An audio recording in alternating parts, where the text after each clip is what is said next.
মহাশূন্যে যারা নাকি গবেষণা করে, বড় বড় সায়েন্টিস্ট, বিজ্ঞানী, তারা কখনো নাস্তিক হয় না।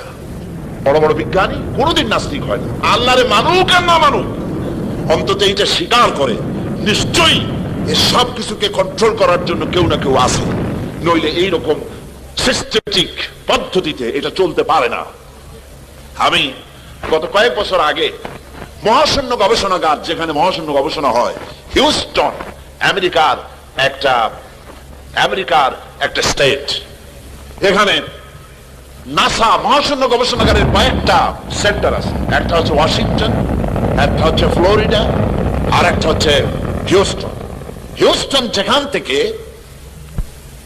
মাইকেল কলিন্স, নীল আর্মস্ট্রং যেখান থেকে তারা চাঁদে গমন করেছিল, সেই জায়গাটা, সেখানে আমি গিয়েছি। হিউস্টন ইউনিভার্সিটিতে আমার প্রোগ্রাম ছিল। ওরা আমার জন্য সময় বার করলো মহাশূন্য গবেষণাগার দেখার জন্য। 5 ঘন্টা সময়, 5 দিন লাগে দেখতে, বিশাল এরিয়া।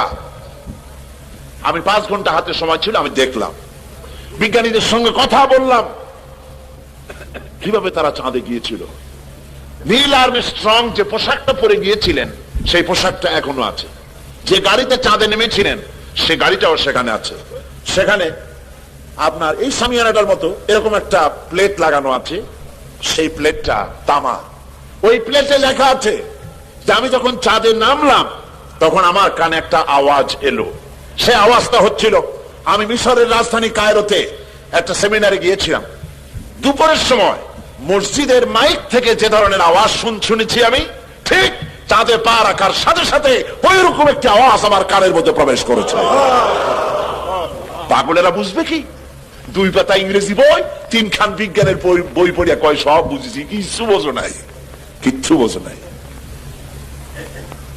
আইনস্টাইন এত বড় মনীষী, মৃত্যুর সময় বলেছেন, জ্ঞান সমুদ্রের বেলাভূমিতে দাঁড়িয়ে সামান্য বালুকণা নিয়ে নাড়াচাড়া করলাম, জ্ঞানের অসীম অকুল সমুদ্রের কিছুই দেখতে পারলাম না।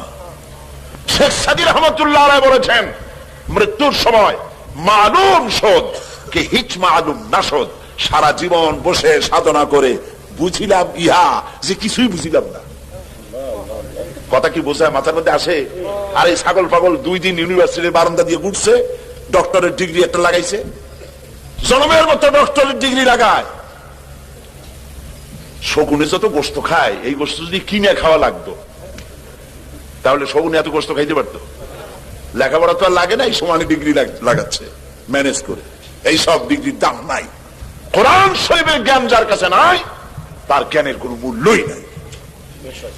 বিজ্ঞানীরা কিভাবে মহাশূন্যে গিয়েছেন, কেমনে গেলেন, কিভাবে গেলেন, সেগুলি সব আমি দেখেছি। আলহামদুলিল্লাহ, তাদের সঙ্গে আমি কথা বলেছি। বিশাল এই সোলার সিস্টেম, সৌরজগৎ। এই সৌরজগৎ বলতে আমরা কি বুঝি? সৌরজগৎ বলতে বুঝি সূর্য, চন্দ্র, পৃথিবী, নেপচুন, বৃহস্পতি, ইউরেনাস, মঙ্গল, এগুলিকে আমরা সোলার সিস্টেম, সৌরজগৎ বলি। কিন্তু এখানেই শেষ নয়। বিজ্ঞানীরা বলেছেন এই প্রত্যেকটি গ্রহের আবার আলাদা আরেকটা সোলার আছে, আরেকটা সোলার সিস্টেম রয়েছে, প্রত্যেকটির আলাদা আলাদা রয়েছে। এবং গত মাসে নাসার বিজ্ঞানীরা তারা নতুন আরেকটি তারকা আবিষ্কার করেছেন, যেই তারকা পৃথিবীর মাটি থেকে 7 কোটি আলোকবর্ষ দূরে। আলোকবর্ষ কারে বলে?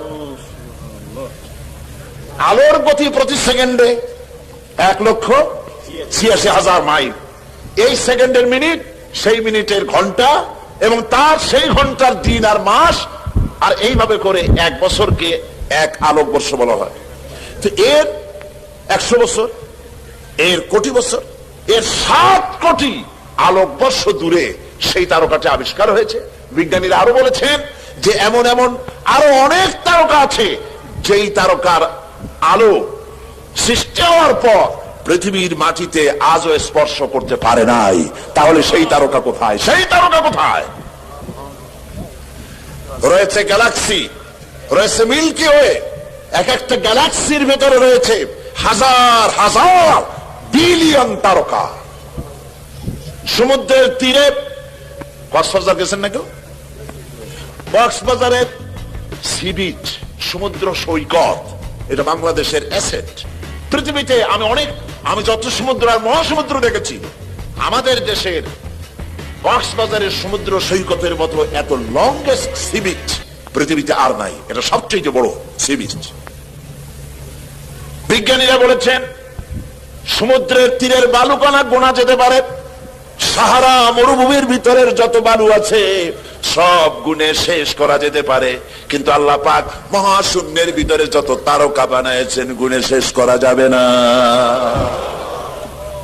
তাহলে এত তারকা যদি থাকে, আর কোন তারকা দাঁড়ায় নাই, সূর্য দাঁড়ানো নাই, চন্দ্র দাঁড়ানো নাই, ইউরেনাস দাঁড়ানো নাই, বৃহস্পতি দাঁড়ানো নাই, মঙ্গলও দাঁড়ানো নাই, সব কি করতেছে?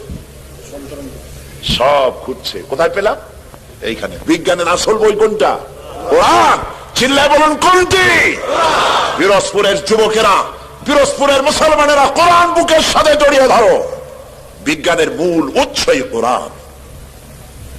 কোরআনে কারিমে রব্বুল আলামিন বলেছেন ওয়া কুল্লুন ফি ফালাকি ইয়াসবাহুন, মহাশূন্যের ভিতরে যা আছে সব ঘুরছে, কেউ দাঁড়ায় নাই, সব সন্তরণশীল, সব ঘুরছে।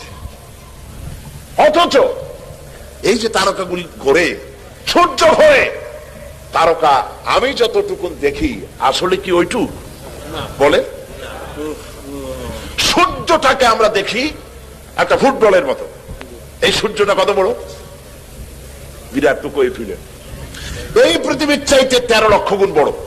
বিজ্ঞানীরা অনুমান করেছেন, ফিতে দিয়ে তো আর মাপতে টাপতে পারে নাই, ওর কাছে যাওয়ার আগেই তো পুড়িয়ে শেষ হয়ে যাবে, মাপবে কোন সময়।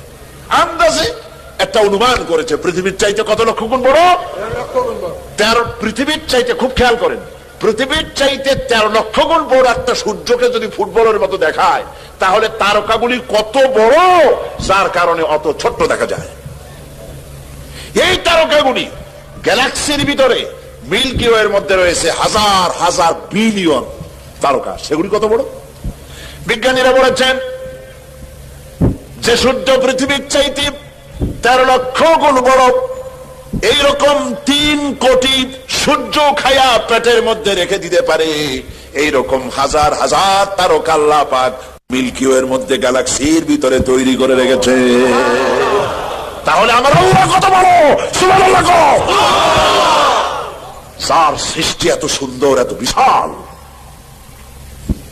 এই তারকাগুলি এখন মনে করা যাচ্ছে সূর্যের চাইতে তারকা বড় না। এই তারকা খাওয়ার আবার আর এক জন্তু আছে, তার নাম হলো ব্ল্যাক হোল। ব্ল্যাক হোল অন্ধকুয়া। এই অন্ধকার কুয়া মহাশূন্যের ভিতরে একটা নয়, হাজার হাজার, কত হাজার আছে বিজ্ঞানীরা বুঝে কুল পায় নাই। সেই কুয়াগুলি কি? সেই অন্ধকার কুয়াগুলি হলো তারকাগুলি ঘুরতে ঘুরতে, কেউ তো দাঁড়ানো নাই, সবগুলি ঘুরতেছে।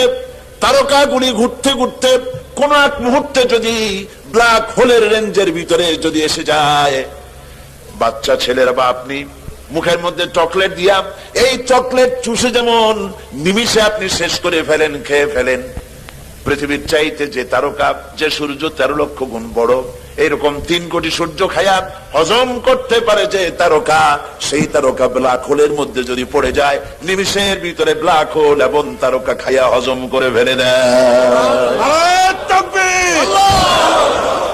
আল্লাহ রাব্বুল আলামিন আজ বিজ্ঞান আবিষ্কার করেছে ব্ল্যাক হোলের কথা, কিন্তু আমার নবীজি এই ব্ল্যাক হোলের কথা বলে রেখেছেন 1400 বছর আগে। আল্লাহ বলেছেন, আল্লাহ পাক বলেছেন ফালা উকসিমু বিমাওয়াকিন নুজুম, সূরা ওয়াকিয়া। আল্লাহ পাক বলছেন শপথ করি, কসম করি সেই পতিত স্থানের যেখানে তারকা সমূহ নিপতিত হয়। আজ বিজ্ঞানীরা আবিষ্কার করেছে তারকা নিপতিত হয় কোথায়? সেই ব্ল্যাক হোল তারা আবিষ্কার করেছে। মাথা ঘুরে গেছে, কি বিশাল পৃথিবী। আচ্ছা দেখেন, আপনাদের ঘরে মানচিত্র আছে না? এটা কথা কইলে আমি মজা পাই। মানচিত্র খুলে দেখুন, বাংলাদেশের মানচিত্রে পিরোজপুরের অবস্থান কতটুকু, একটু হবে, তার বেশি তো হবে না। এশিয়ার মানচিত্রে বাংলাদেশের অবস্থান কতটুকু, একটুকু হবে। পৃথিবীর মানচিত্রে বাংলাদেশের অবস্থান একটা কলমের নিট পড়ার জায়গা, ঠিক না? তো পৃথিবীর মানচিত্রে বাংলাদেশের অবস্থা যদি এই হয়, তাহলে আল্লাহর বিশাল সোলার সিস্টেম সৌরজগতের মধ্যে পৃথিবীর অবস্থান কতটুকু, আর আপনার আমার মতো সলিমুদ্দি কসিমুদ্দির অবস্থান কতটুকু? কথা বোঝেন? কোন হাস্তি নাই, কিচ্ছু নাই, সামান্য একটু দুদিনের ক্ষমতা, বাহাদুরি কি, হ্যান করেঙ্গে ত্যান করেঙ্গে, লাঠিকে আন্দার মুগুর ভরেঙ্গে। মাতবাড়ির ঠেলায় মানুষ অস্থির হয়ে যায়, আল্লাহরে চেনে না, আল্লাহরে অস্বীকার করে। হায় হায়, কি কপাল পোড়া। আল্লাহ পাক বলছেন, বলো আলহামদুলিল্লাহি রাব্বিল আলামিন, বহুমাত্রিক জগতের মালিক যিনি, তার প্রশংসা করো। শুধু একটা পৃথিবী বানান নাই, সহস্র সহস্র এভাবে জগৎ তিনি তৈরি করেছেন, একটা দুইটা না। শুধু তাই নয়, আলহামদুলিল্লাহি রাব্বিল আলামিন, প্রশংসা করো আল্লাহর। কোন আল্লাহর? যিনি রব্বিল আলামিন, যিনি রব, যিনি কি বলেন, যিনি কি জোরে কোন? কোন রব? রব বলে কারে? রব বলা হয় তাকে যিনি যার যতটুকুন যখন প্রয়োজন চাওয়ার আগে ওই সব যিনি পৌঁছায় দেন, তার নাম রব। তার নাম